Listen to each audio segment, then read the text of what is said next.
Hey, how you doing? So we're going to go ahead and look at a few exercises today. I'll try to make this video short. I've been having issues with this application lately, so I can't make videos that are too long for now. But squat looks good. Not a whole lot to note on it. I think that you're likely getting to a point where you're developing a lot of the adaptations that are needed to move really, really heavy weights slowly. The hard part to overcome, though, at first is that your brain tells you that if you move heavy weights slowly, that you should abandon ship and tells you that you're going to feel a rep soon. But I think you'll be surprised with yourself in terms of how much more weight or reps you could handle if you really pushed it to the max. Like I mentioned before, all this pause work, this dead stop work, mechanically disadvantaged work, all this stuff really gets your body well equipped to handle really heavy weight slowly. So it's okay to move things a little slower here. Yeah, we're not shaking, not any indicators that says that we can't handle this weight.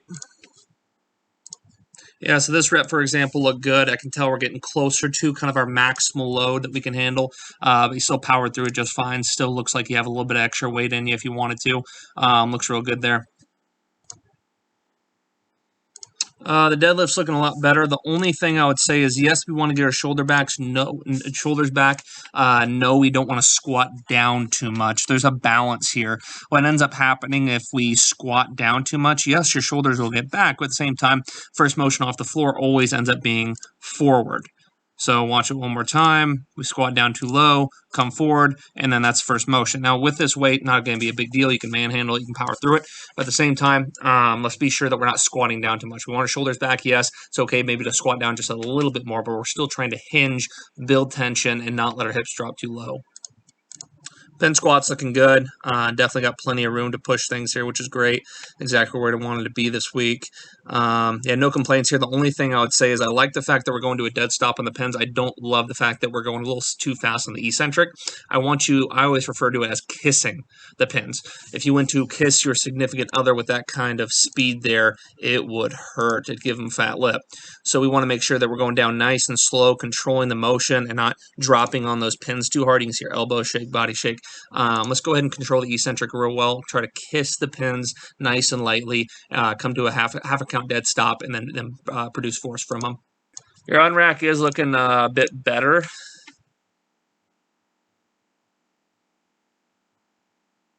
Yeah, probably the only thing I'd focus on additionally is, remember, we're trying to time all three of those aspects I talked about before together. So we're trying to tie together drawing your rib cage down. In fact, the hierarchy is going to your heels is one. So going from your toes, shifting back, and your shoulders directly over it or under the barbell, and then going back to your heels is the number one. That's the most powerful one. If you do that alone, you'll likely be able to unrack a lot of weight and do so fairly safely. The second one, and it's also very important, is drawing a rib cage down at the same time. So as we're on our toes, as we're about to go to our heels and come out with it, we're going to at the same time draw our rib cage down, and that'll naturally pull our body down and kind of allow you to use your core to do so. Very little strain on the shoulder. It helps you stabilize better. Just a lot better position to be in, and I think that's the biggest thing that we're not tying together as well. So really focus on drawing your rib cage down as you're unracking the barbell. And then lastly, scapular depression. That one's probably one of the least important. We want to make sure that we're depressing our scapula at some point in the bench press before we start the eccentric portion, but I have found it additionally helpful to depress the scapula as you're unracking. So that's another one that we want to time. Timing all three of those together should allow you to unrack literally any weight you can handle, so that'll be really nice.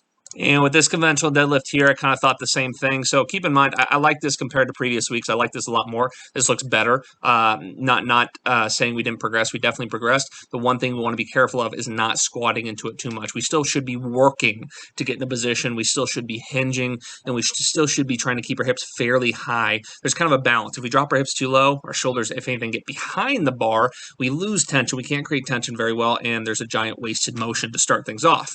But if we get our hips too high, then our shoulders end up being a mile over the barbell, or our hips too high rather, and our shoulders end up being a mile over the barbell, and we have this just not even close to an optimal power transfer, and you end up putting a lot of strain on your spinal erectors and low back, which we obviously don't want either. So we got to find the perfect balance, and right now we're squatting into it just a little bit too much. Let's go ahead and find that balance, really focus on keeping our hips a bit higher, and that'll be a big benefit, and it'll eliminate the wasted motion we're currently having. If we look at this very carefully here, again, that's just sitting back just a little too passively. I really want you to first, before we have any movement there, any building of tension, press the feet in the floor first. And then that way, as you're wedging your hips in, as you're doing these things, you're creating more and more tension on the barbell. Really think about consciously pressing your feet in the floor to actually intentionally build tension as you're going through that motion rather than just sitting back, because it's going to take away from our tension, especially if we're squatting too low. So first off, let's build more tension as we're setting up, and then second, a little less squat, a little more hinge, keep our hips a little bit higher before we lift off the ground, and that'll eliminate what's happening right here. If you watch very carefully, that forward motion, and again, not a big deal with this kind of weight. With this kind of weight, you'll just power through it. But once we get to really, really heavy loads, your first motion being forward will make or break your lift. It'll really, really hurt your lift. Plus, that puts a little extra strain on our low back, so we never want that either. So we obviously want to be in a spot where it doesn't matter what load we can handle or we lift, we can keep our spine integrity and keep our overall body integrity with it. So that's probably the biggest things I want to focus on next week with conventional. Now, the last thing that I want to mention, touch up on real quick, is that keep in mind this week's deload.